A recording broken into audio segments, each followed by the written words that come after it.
Yeah, well, when you're thinking of Corey Kluber, you think of a couple things, or at least I think of a couple of things when I see his delivery. Very clean and very repeatable. But there are a couple keys that I want to point out in his mechanics that make him so good at what he does. The first key is when he lifts his leg, he actually gives you a quarter turn. So when his leg comes up, he's not straight. A lot of pitchers go straight toward third base. A lot of right-handers would lift their legs straight toward third base and almost fall toward home plate.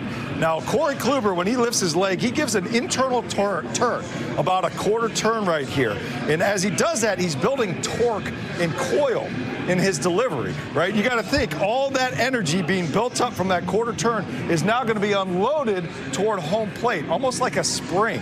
He loads the spring up and then springs toward home plate with all that energy and power firing toward the catcher. Second thing he does, one of the keys as he does that quarter turn allows for a little bit longer and a little bit more timing for his arm stroke to get up top.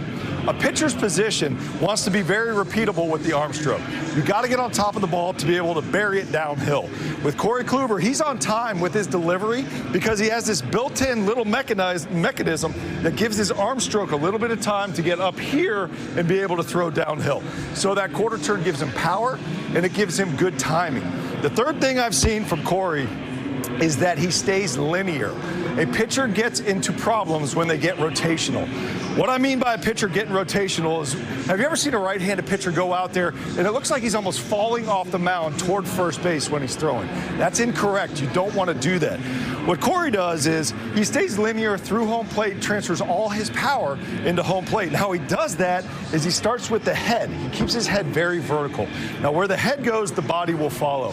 When he drives toward a home plate, his head stays upright and vertical. Some pitchers will start leaning.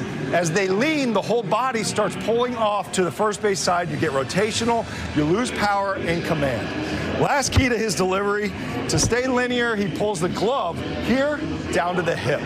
You get rotational again when you pull off here. The glove side comes open early, everything is lost. The arm side gets low, you lose command and velocity.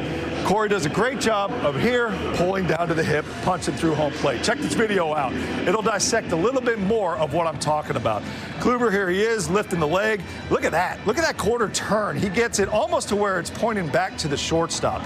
Again, that's building in power, that's building in torque, and the timing. The timing to allow that long arm stroke to get up top and to be able to consistently throw that ball downhill. And you'll see it as he starts moving forward. You're going to see the transfer. It's so nice to be able to watch Corey Kluber in the way that he drives down toward home plate right there. You see the long arm stroke on top of the pitch, and then watch this. We're going to flip to another frame.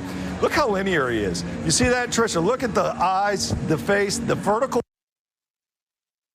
off one way or the other. He's staying straight through home plate, and then the glove. The glove right here, that's perfect position for all young pitchers. You want to pull down to the hip. When you're pulling down to the hip, you're staying through home plate. All that power is about to be transferred through your pitch to the catcher. Great job right there by Corey Kluber, and I'm telling you, his mechanics are some of the cleanest mechanics I've seen in the big leagues.